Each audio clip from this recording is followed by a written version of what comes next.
Hello friends, welcome to Grace Solutions at YouTube channel. ஆங்கிலத்தில் பேசலாம். Is your son here? உங்கள் மகன் இங்கே இருக்கிறாரா? Is your son here? Go to sleep. தூங்க செல். Go to sleep. I am lost. நான் தொலைந்து விட்டேன். I am lost. He killed that man. அவன் அந்த மனிதனை கொன்றான். He killed that man. Roll up your sleeves. உங்கள் சட்டை கைகளை சுருட்டவும்.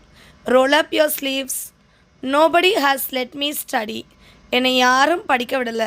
Nobody has let me study. Robin drew a picture. Robin ஒரு படத்தை வரைந்தார். Robin drew a picture. It was a sweet song. அது ஒரு இனிமையான பாடல். It was a sweet song. I am here till Monday. நான் திங்கள் வரை இங்கே இருக்கிறேன். I am here till Monday. Are you on the left? நீங்கள் இடதுபுறத்தில் இருக்கிறீர்களா? Are you on the left? இந்த யூஸ்ஃபுல்லான பதிவுகளை பெற மறக்காம நம்ம சேனலை சப்ஸ்கிரைப் பண்ணிக்கோங்க. தேங்க்ஸ் ஃபார் வாட்சிங்.